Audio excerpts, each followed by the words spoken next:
Shalom Sobat Muda semuanya, dan selamat sore. Selamat ketemu kembali ke dalam ibadah Youth untuk sore hari ini. Gimana kabarnya semuanya? Semuanya dalam keadaan baik dan sejahtera yang dari Tuhan. Dan kita sama-sama dalam kondisi berpisah satu dengan yang lain, tetapi tidak menyurutkan semangat kita untuk selalu datang dan bersekutu dengan Tuhan. Sebelum kita akan mendengarkan firman Tuhan, kita akan berdoa terlebih dahulu. Mari kita berdoa. Tuhan, kami bersyukur untuk sore malam hari ini. Kami bersama-sama mendengarkan firman-Mu. Biarkanlah kami menjadi orang-orang muda, anak-anak remaja yang tangguh. Kami mau didasari dengan firman Tuhan, supaya kehidupan kami selalu mengalami kemenangan dan kekuatan yang dari Tuhan. Berkati dimanapun berada, di penjuru manapun, setiap anak-anak muda dan remaja, mereka boleh dikuatkan di dalam tangan Tuhan. Di dalam nama Tuhan Yesus kami mengucap syukur dan berdoa. Amin. Oke, sobat muda dan anak-anak youth semuanya. Sore hari ini firman Tuhan akan saya sampaikan yang diambil dari Roma pasal yang ke-8 ayat yang ke-28. Roma pasal yang ke-8 ayat yang ke-28. Ayat ini tidak asing bagi kita dan kita sudah menghafalkannya. Begini bunyi firman Tuhan, kita tahu sekarang bahwa Allah turut bekerja dalam segala sesuatu untuk mendatangkan kebaikan bagi mereka yang mengasihi Dia, yaitu bagi mereka yang terpanggil sesuai dengan rencana Allah. Amin. Sobat muda semuanya, kita tahu bahwa hari-hari ini kita sedang berada di tengah-tengah pandemik yang semakin hari semakin menakutkan. Semakin hari semakin mencengangkan. Kita tahu betapa grafik tentang terpaparnya COVID semakin tinggi. Dulu kita cuma tahu yang namanya varian itu cuma satu, tetapi sekarang banyak. Oke, itu keadaan yang terjadi saat ini. Tetapi kita memiliki ayat yang luar biasa, ayat yang benar-benar menguatkan kepada saya secara pribadi. Walaupun puji Tuhan saat ini saya tidak terkena di sana, tetapi saya mengimani dan mengajak kepada semuanya untuk kita mengambil, mengklaim ayat ini menjadi ayat kita. Firman Tuhan, renungan untuk kita adalah Allah turut bekerja. Allah turut bekerja di dalam setiap kehidupan kita semuanya. Yang pertama kita pelajari bahwa kita tahu sekarang bahwa Allah turut bekerja. Allah bukan pribadi yang diam. Allah bukan pribadi yang tutup mata. Allah bukan pribadi yang hanya pasif. Tetapi di sini jelas mengatakan bahwa Allah turut bekerja. Artinya apa? Bahwa Allah itu bukan Allah yang jauh, tetapi Allah yang dekat dengan kita. Allah yang mau mengerti, Allah yang mau peduli di dalam kehidupan kita. Allah yang turut bekerja artinya adalah Allah yang tidak mau membiarkan kehidupan kita sendiri. Allah yang tidak akan membiarkan kita untuk menggapai masa depan kita sendiri. Allah yang tidak pernah menutup bagaimana cita-cita kita akan dicapai. Tetapi Allah yang akan selalu menuntun. Walaupun kita ini tidak memiliki apa-apa, walaupun kita ini terseok-seok, walaupun pada saat ini kita menderita, walaupun pada saat ini kita sedang mengalami permasalahan seberat apapun, ingatlah sobat, bahwa Allah itu turut bekerja di dalam setiap kehidupan kita. Allah memiliki caranya sendiri untuk bekerja. Bagian kita mengerjakan apa yang menjadi bagian kita. Ya, berdoa. Kita memiliki rencana-rencana yang kita bisa serahkan kepada Tuhan. Bagian Tuhan akan mengerjakan bagiannya Tuhan sendiri. Tuhan memiliki cara yang begitu indah dan unik. Mari kita akan bersama-sama melihat bahwa, oh Tuhan, aku tahu bahwa aku menjalani kehidupan tidak sendiri. Dari kita buka mata sampai kita tutup mata, itu Allah selalu ada dan selalu memimpin di dalam kehidupan kita semuanya. Sobat muda, masa depanmu itu indah. Masa depanmu tidak akan dibatasi dengan pandemik. Masa depanmu tidak ditentukan oleh COVID, tetapi masa depanmu ditentukan oleh Tuhan. Pada saat ini belajarmu sedang dibatasi. Dan mungkin juga pada saat ini pekerjaanmu sedang kena PPKM karena pandemi. Sabarlah, tetaplah berharap. Kita katakan bahwa Allah, Engkau turut bekerja di dalam keadaan sekarang ini. Pandemik memang ada, tetapi Allah tidak pernah berhenti untuk bekerja di dalam kehidupan kita. Yang kedua, sobat muda semuanya, yang kita pelajari dari Allah turut bekerja adalah dalam segala sesuatu, dalam segala sesuatu. Apa artinya bahwa Allah tidak pernah memilah-milah, Allah tidak pernah membeda-bedakan dalam segala sesuatu. Mungkin kita hanya melihat bahwa berkat Allah itu hanya dalam keadaan baik. Mungkin kita bisa melihat keadaan Allah itu ketika kita dalam keadaan sehat. Tidak, tetapi dalam keadaan sakit pun Allah memiliki rencana yang indah. Bagaimana pada saat Yusuf ketika dia dibuang oleh saudaranya di dalam sumur, ya setelah itu dia dijual orang, setelah itu dia dipenjara lagi. Setelah itu dia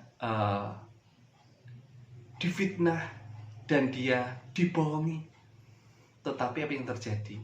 Segala permasalahan demi permasalahan yang terjadi itu untuk melihat bahwa Allah bekerja dalam segala sesuatu. Dan baru di situ baru tahu bahwa rencana Allah begitu indah di dalam kehidupannya. Abraham dipanggil dari Ur Kasdim, dia tidak tahu kemana akan berjalan. Allah memanggil bahwa Abraham berjalanlah. Abraham berjalan, bukan sendiri, bersama dengan keluarga dan kambing dombanya, begitu banyak. Dan tidak tahu mau kemana. Kalau mau dibilang pusing, ya pusing. Tetapi dalam segala sesuatu, Allah punya rencana yang indah. Ketika berjalan, bukan hanya berhenti sampai di situ. Dia sempat bersisih dengan keponakannya sendiri, si Lot. Tetapi Lot memilih tanah yang kelihatannya baik. Abraham terus memilih yang tidak tahu kemana akan berjalan. Tetapi Allah bekerja dalam segala sesuatu. Abraham mendapatkan tempat yang begitu enak, sedangkan Lot, tanah yang dianggap subur, ternyata adalah Sodom dan Gomora. Apa yang kita pandang baik, itu akan belum tentu baik di hadapan Tuhan. Yang terpenting adalah serahkanlah semua rencana-rencana kita di tangan Tuhan. Serahkanlah semua permasalahan, pekerjaan kita, pendapatan kita, apapun yang kita alami. Tuhan, Engkau tahu dan bisa mengubah segala sesuatu untuk kebaikanku dan masa depanku. Ceritakanlah itu sama Tuhan. Maka Tuhan yang Maha Kasih akan menuntun, memberikan hikmat di dalam kehidupan kita semua. Sobat, di dalam kehidupan kita, dalam segala sesuatu itu tidak enak yang namanya ketika kita dalam keadaan tertekan. Saya ambil saja dengan istilah palu. Sebuah benda palu itu adalah benda berasal dari besi atau besi baja. Sebelum dari palu, palu itu berasal dari baja. Baja itu berasal dari benih baja. Ketika benih baja dipisahkan dari lingkungannya, maka itu susah sekali. Ketika sudah dipisahkan menjadi butir-butiran kecil, setelah itu ditempa menjadi baja. Setelah dari baja, jadi ditempa lagi sampai membentuk sebuah cetakan menjadi palu. Pada awalnya memang menyakitkan dan kita tidak pernah tahu mau jadi apa. Begitu juga seperti kehidupan kita. Pada saat ini kita proses, Tuhan. Kok sampai ya pekerjaanku kena PPKM, sekolahku sudah berapa tahun tidak sekolah. Aku mau jadi apa nanti? Ya kan? Tetapi itu yang terjadi saat ini. Kita tidak boleh naik pesawat, tidak boleh kemana-mana, harus vaksin dulu. Ini saya kemarin habis vaksin dan badan saya sedikit meriang. Ya, saya mensyukuri segala berkat Tuhan. Ya, sobat, mari kita bersama-sama mengklaim bahwa ada rencana Tuhan. Bahwa Tuhan bekerja dalam segala sesuatu. Mendatangkan kebaikan bagi kita. Dan kita mensyukuri hal itu. Yang terakhir sobat, apa yang bisa kita lihat? Kita lihat berikutnya yaitu, bagi mereka yang terpanggil sesuai dengan rencana Allah. Dalam kehidupan kita, ada rencana Allah. Jadi, yang harus kita hindari adalah menggerutu. Itu artinya tidak mengucap syukur. Betapa banyak orang saat ini tidak mengucap syukur. Menyalahkan pemerintah, menyalahkan orang lain, menyalahkan ini, menyalahkan si B, menyalahkan si C. Itu namanya orang yang tidak pernah tahu bahwa kehidupannya dalam rencana Allah.